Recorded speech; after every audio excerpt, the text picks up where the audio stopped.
Actuarial पे video बना दो भैया, प्लीज एक्चुरियल पे वीडियो बना दो। एक्चुरियल, ठीक है, this video is for you. इस वीडियो में हम लोग बात करने वाले हैं एक्चुरीज के बारे में। काफी लंबी वीडियो होने वाली है, बट हम लोग कोशिश करेंगे कि सब कुछ बोलें। तो इंट्रोडक्शन छोड़ते हैं, डायरेक्टली जंप करते हैं एक्चुरीज पे। बट वेट अ सेकेंड, अगर आप फिनलैंड की चैनल पे हो तो आपका भी तो कुछ बेनिफिट होना चाहिए। तो इस वीडियो में हम लोगों ने CM1 की 912 पेज बुक देने का प्लान किया है। तो definitely do watch this video to know how to get this book. Okay, this is very heavy. तो बेसिकली एक एक्चुअरी का काम क्या होता है? एक एक्चुअरी का काम होता है कि कैलकुलेट करना कि एक चीज में कितनी रिस्क है एंड उस रिस्क को हम लोगों को कितने से कॉम्पनसेट करना चाहिए। अगर हम इसको रियल लाइफ में समझे तो आपने इंश्योरेंस कंपनीज देखी होगी। इंश्योरेंस कंपनीज को एक्चुअरीज की काफी ज्यादा जरूरत है। बेसिकली एक एक्चुअरी करता क्या है? अगर हम लोग एक सिंपल हेल्थ इंश्योरेंस लेते हैं, मेरे को अपना हेल्थ इंश्योरेंस कराना है और अगर मैं अपना हेल्थ इंश्योरेंस कराने जाऊंगा, वो मुझे एक प्रीमियम देते हैं। ये प्रीमियम कैलकुलेट कौन करता है? ये प्रीमियम एक एक्चुअरी कैलकुलेट करता है। Is actuary only fixed health insurance? नहीं, आपका कोई भी इंश्योरेंस ले लो। लाइफ इंश्योरेंस, लाइफ की एक्सपेक्टेंसी देखेगा एक्चुअली एंड फिर बोलेगा कि कितना प्रीमियम अमाउंट होगा। कार इंश्योरेंस, कार में कितने चांसेस है of you getting into an accident, उस बेसिस पे बताएगा कितना आपका प्रीमियम होगा। अगर आप देखोगे तो अब फोन इंश्योरेंस भी होते हैं, टीवी इंश्योरेंस, लैपटॉप इंश्योरेंस, सब चीज़ों के इंश्योरेंस होते हैं। इन सब चीज़ों में एक्चुअली बताएगा कि कितनी कॉस्ट रखनी है हम लोगों को इसकी।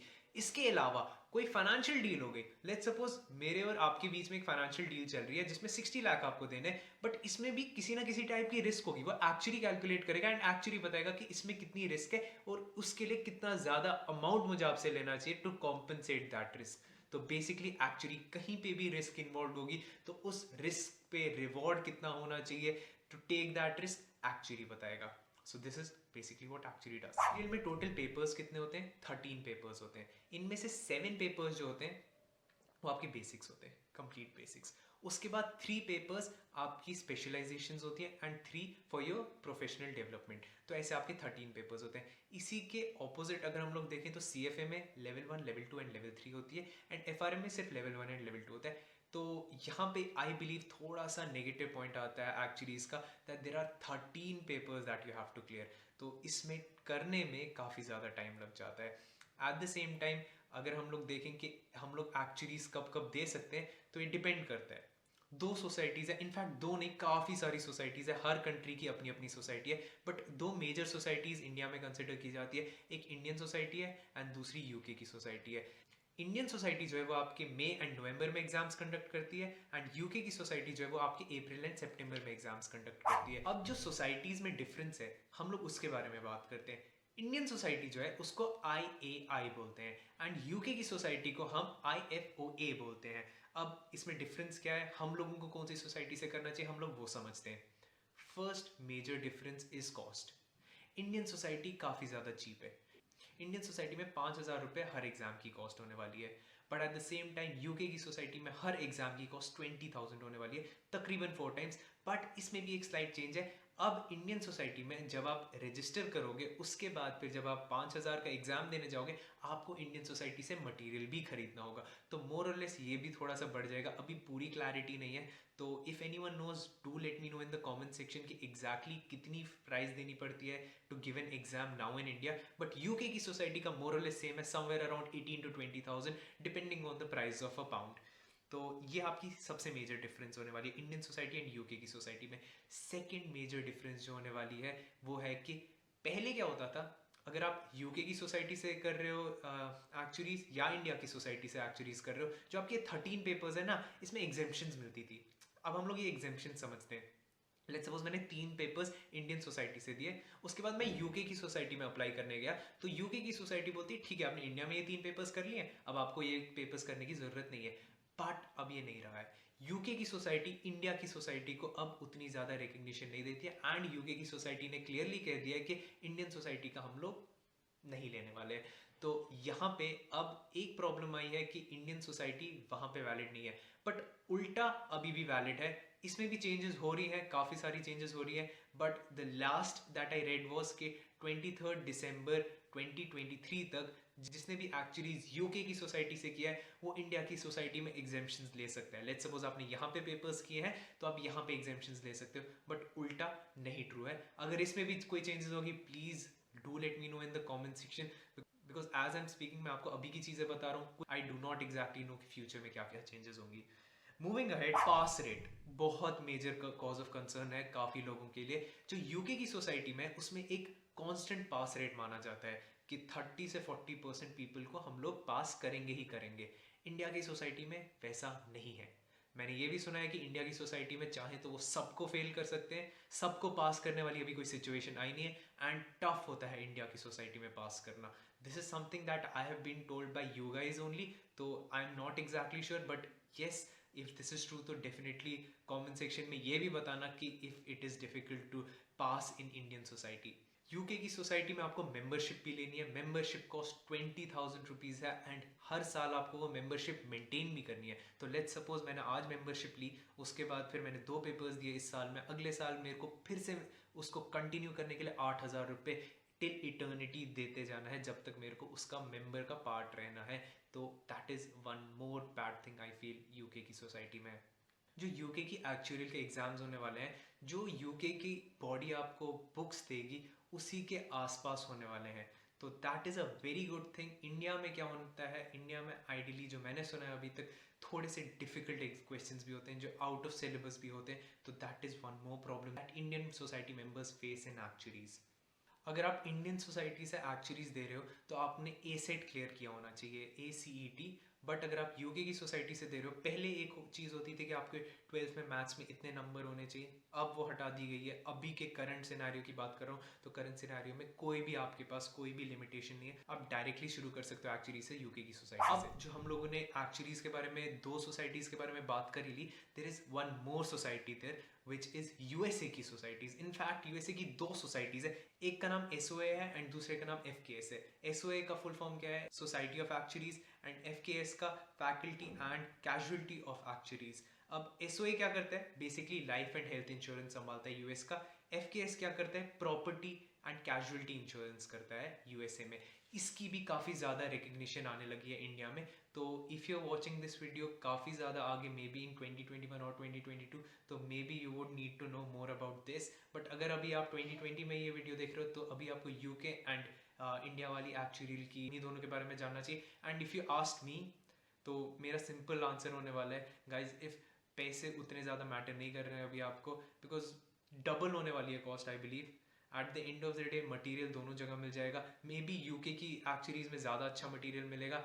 But if you ask me if I were to give the exams, तो मैं यूके की एक्चुअली से अभी एग्जाम दे रहा होता, बिकॉज उसकी रिकग्निशन मेरे हिसाब से ज़्यादा है, बिकॉज इंडिया में भी रिकग्निशन है, यूके में भी रिकग्निशन है। तो at the end of the day दोनों जगह जाने को मेरे को बेनिफिट मिलेगा, एंड मेरी एक्चुअलीज कहीं और पे भी यूजफुल रहेगी। इंडिया में थोड़ी सी प्रॉब्लम होने वाली है इंडियन सोसाइटी से, but that is my take, you guys can choose for your self as well. Actuaries के मेजर रिक्रूटर्स कौन से हैं, एंड इसमें एक मिथ भी है कि हम लोगों को 1 CR का पैकेज लगता है। अब हम लोग उस बारे में बात करेंगे। एक्चुअलीज के first of all major recruiters आपके कोई भी लाइफ इंश्योरेंस कंपनी होगी या फिर कोई भी इंश्योरेंस कंपनी होगी, सबको एक्चुअलीज की ज़रूरत है। इतना ही नहीं, एक्चुअलीज की ज़रूरत हर किसी फील्ड में है।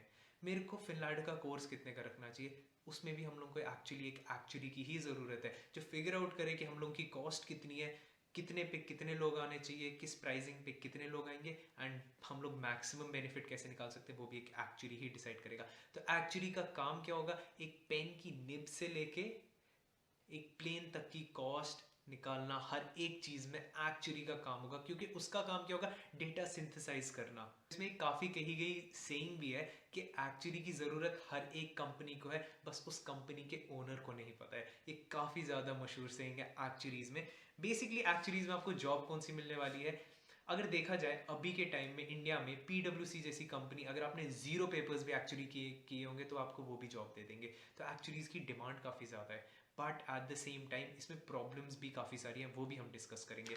जो आपके साथ बेसिक पेपर्स होने वाले हैं ना, आप उनसे शुरू करने वाले हो, उनमें से 3-4 पेपर्स जैसे आपके क्लियर हो जाए, आपको काफ़ी आराम से 3 से 6 लाख का पैकेज मिल जाएगा।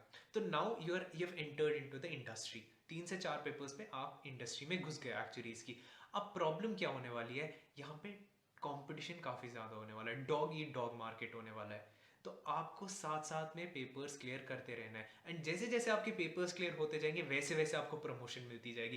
काफ़ी ज़्यादा अच्छा कॉन्सेप्ट है दैट आप पेपर देने जाओ, पेपर क्लियर करो, आपको प्रमोशन मिलेगी। That is actually really good. Also one more benefit over here would be कि आपको कंपनी स्पॉन्सर करना शुरू करेगी। As soon as you join any company, तो आपको वहाँ पे कोई ना कोई स्पॉन्सरशिप होगी कंपनी की तरफ से।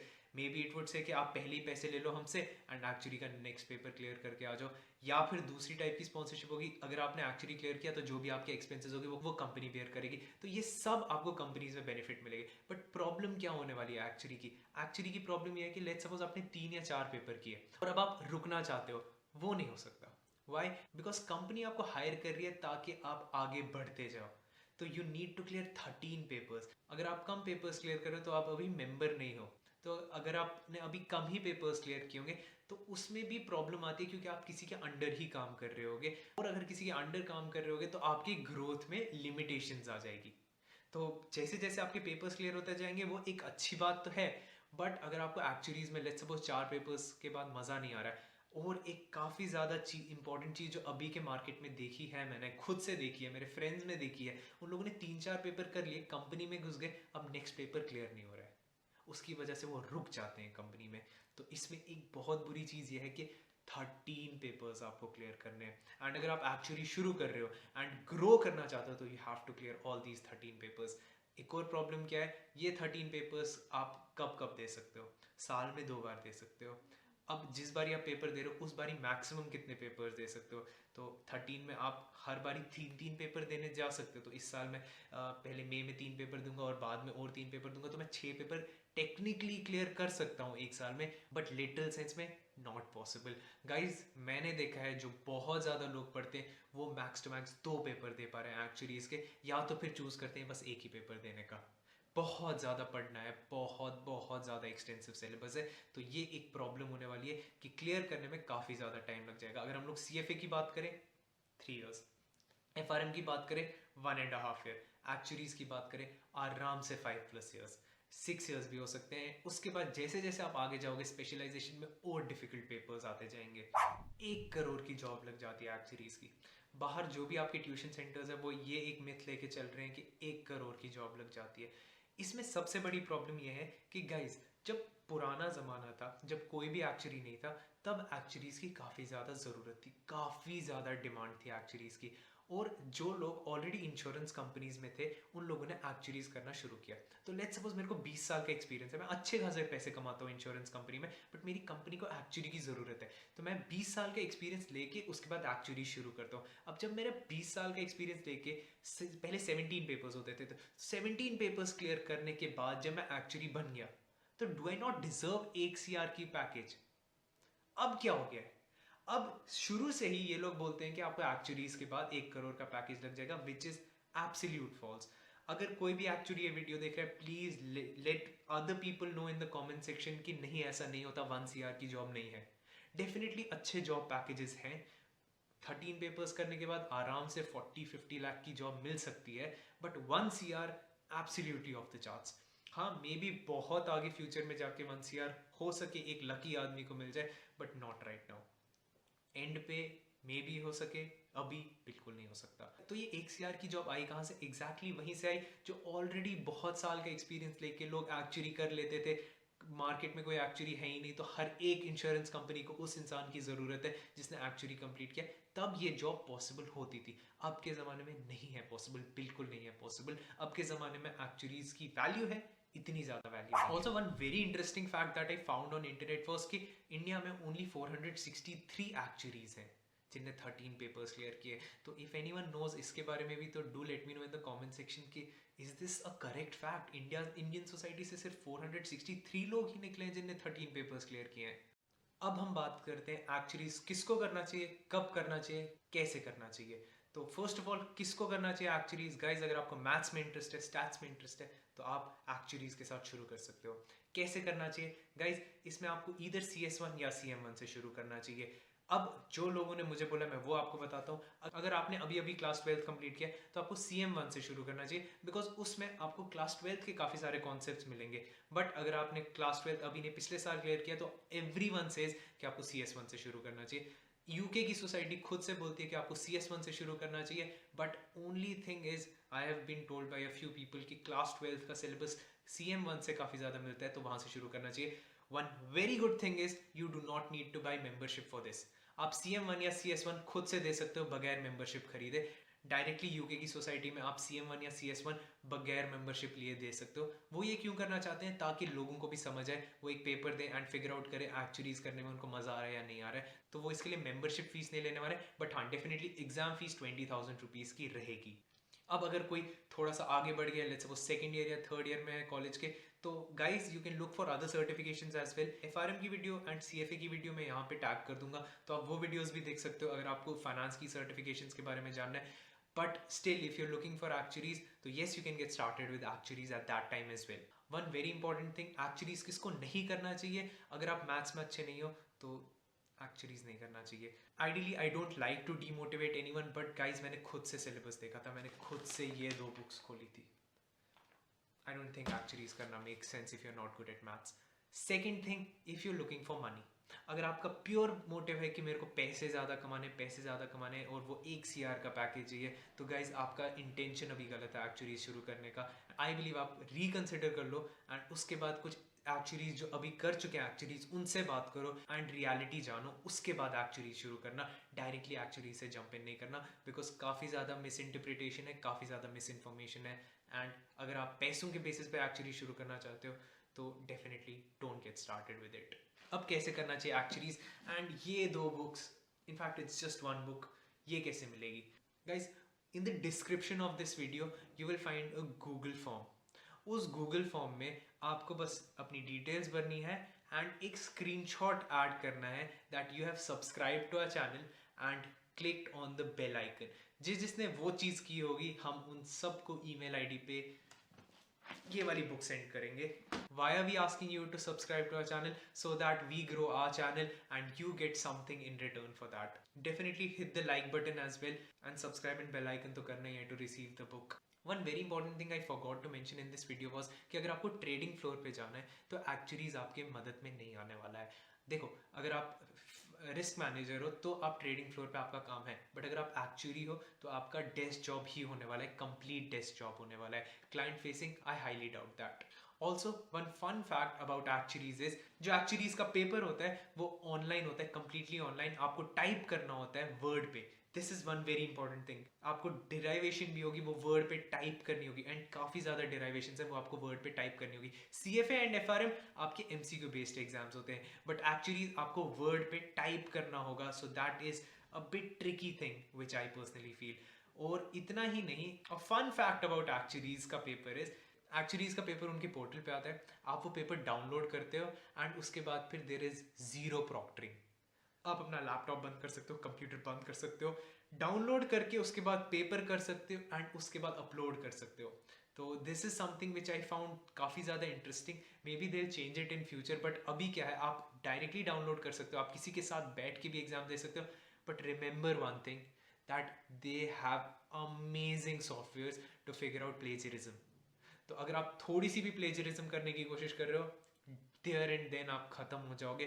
काफ़ी सारे लोग मैं जानता हूँ जिनके पेपर कंप्लीटली कैंसिल हो गए थोड़ी सी प्लेजरिज्म की वजह से, थोड़ी सी चीटिंग की वजह से भी. And this is not only in Indian society, UK की सोसाइटी में, and you get disbarred. You can make sure you do not do that. This is actually something I found intriguing, but please guys stay loyal, because at the end of the day paper clear करने की कोई value नहीं है. Even when I am saying कि 3-4 paper आपके एक्चुअलीज के हो जाएंगे, आपको जॉब मिल जाएगी, डोंट थिंक कि बस मैंने किसी तरीके से पेपर कर लिया अब मेरे को जॉब मिल जाएगी. अगर आप खाली पेपर करना चाहते हो तो आप ये याद रखना, जो आपको सर्टिफिकेट मिलने वाली हो वो भी एक खाली पेपर है जिसपे 1-2 चीज़ें लिखी हुई हैं और किसी वैल्यू की नहीं है सर्टिफिकेट. ऑलवेज रिमेंबर, सर्टिफिकेट की जीरो वैल्यू होती है. वैल्यू किस चीज़ की होती है? वैल्यू आपके नॉलेज की होती है. तो इफ़ यू थिंक आप एक्चुअलीज का पेपर किसी भी तरीके से करके सर्टिफिकेट मिल जाएगी एक्चुअलीज की, आपको जॉब मिल जाएगी, किसी काम की वो जॉब नहीं होने वाली. Because at the end of the day recruiter आपको तब ही लेगा जब आपके पास नॉलेज होगी. So that was my 2 cents on एक्चुअलीज. अगर आपको बाकी किसी सर्टिफिकेशन के बारे में जानना है तो यहाँ टॉप 5 फाइनेंस सर्टिफिकेशंस हैं. Definitely watch this. इसमें सब कुछ कवर्ड है, एक्चुअलीज नहीं कवर्ड है, because I believe I keep actuaries at 7 or 8. But हाँ, जो टॉप 5 है definitely watch this. Thank you for watching.